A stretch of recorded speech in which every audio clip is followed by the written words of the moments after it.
Astaghfirullah Rabbal baraya. Ahli waris kita yang telah mendahului kita bersama, terutama orang-orang tua kita, saudara kita, anak kita, dan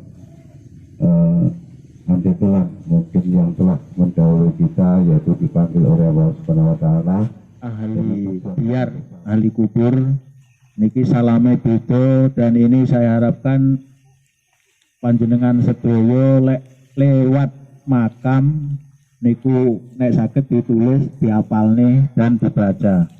Setiap kita lewat makam, mau pakai kendaraan atau berjalan kaki, seyukianya saapi-apike niku dengan mandek utawa alon dengan mengucapkan monggo sareng-sareng nggih mengke kula baleni ping 3. Assalamu ala ahli diyar. Assalamualaikum ya ahlad diyar. Assalamu ala ahli diyar. Assalamu ala ahli diyar. Minal mu'minina wal muslimin. Minal mu'minina wal muslimin.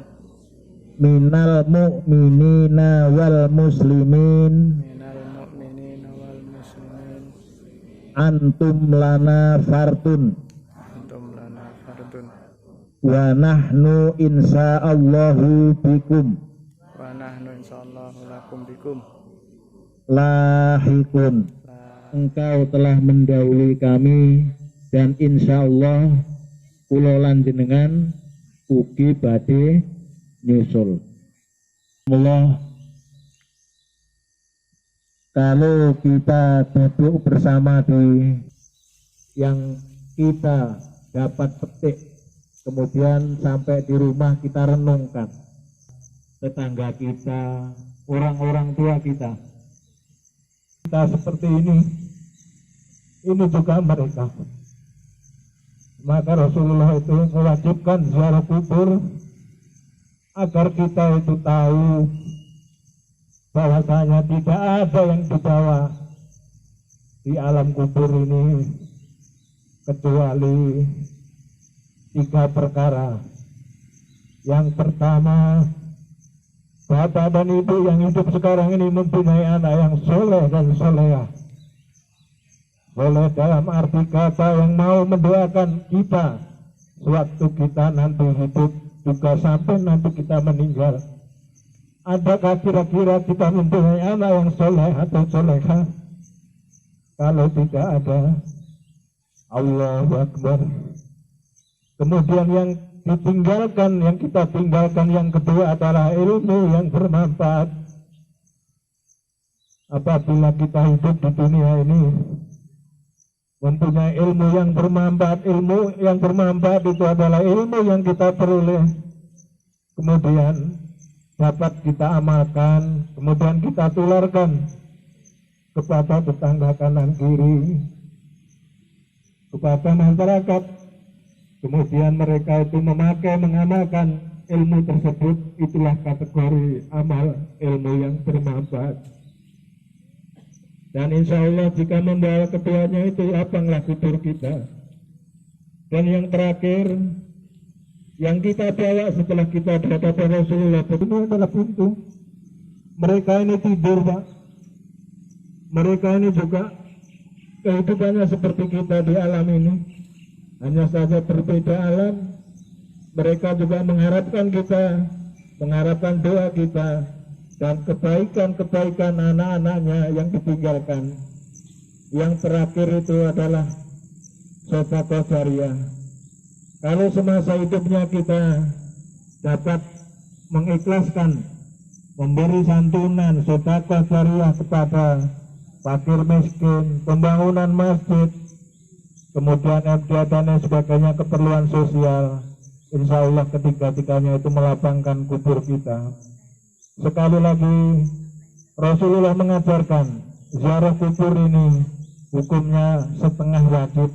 Agar kenapa? Agar supaya kita ini yang hidup ben ojo adikang adikung adikuno, ben iso tunduk seperti beras, agar kita juga merasakan bahwasanya semuanya ini hanya titipan dan amanah yang satu saat kita tidak akan membawanya sampai di sini.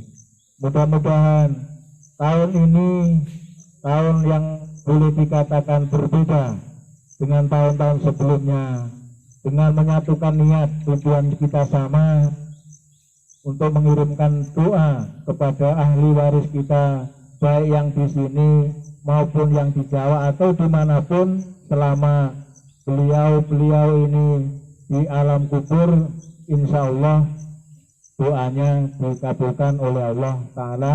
Amin ya Rabbal Alamin. Amin.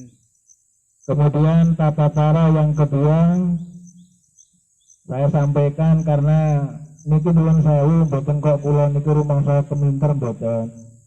Tapi perlu saya sampaikan karena banyak orang yang belum tahu bahwasanya bagaimana kita usia pemakaman itu seperti apa. Itu masih banyak yang belum paham, ada dilanggar, utamanya dari bapak-bapak ya, dari bapak-bapak. Jadi begitu masuk dari sana itu kan sudah ada, anggap itu gerbang. Jadi yang dibaca pertama adalah assalamu al ahli diyar, itu tadi ya, minal mu'minin awal. Dua nek jenengan badhe enten rencange sing ninggal niku golek nggone, dan di situ tidak boleh sebenarnya aturannya untuk merokok dan minum atau makan itu tidak boleh di area pemakaman yang ada ini. Kalau bapak-bapak atau saudara yang melaksanakan pemakaman itu boleh merokok tapi di luar dari areal pemakaman. Itu yang pertama. Yang kedua, madhepe ziarah niku kudune jenengan teng kilene sarian ngeten iki. Jadi niki kan makam, niki jenengan kudune majeng niku teng pusat, antara pusat itu kemudian menghadap berhadapan dengan kepala, karena orang meninggal itu dihadapkan ke kiblat, arah kiblat, miring ulon kan ngoten nggih. Jadi jenengan antara pusat itu berarti menghadap ke kepalanya. Menghadap ke kepalanya berarti di sebelah baratnya orang tua atau saudara kita yang telah mendahului kita. Kemudian yang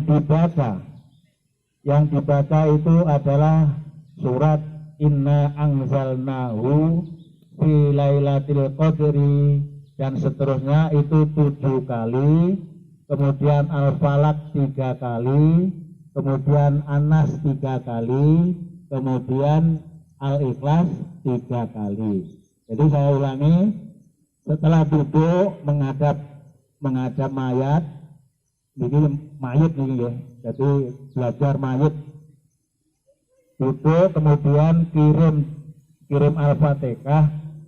Niku niati terserah jenengan.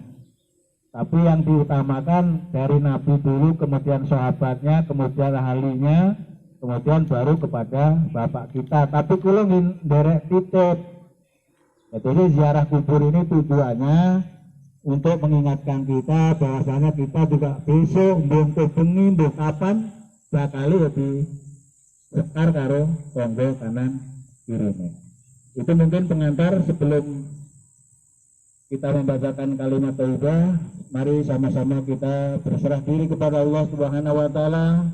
Mudah-mudahan ahli baik, ahli waris kita yang telah mendahului kita, baik bapak atau ibu atau anak, mudah-mudahan dengan doa kuburnya kemudian diampuni segala dosanya dan diterima amal baiknya oleh Allah Ta'ala. Amin ya Rabbal Alamin.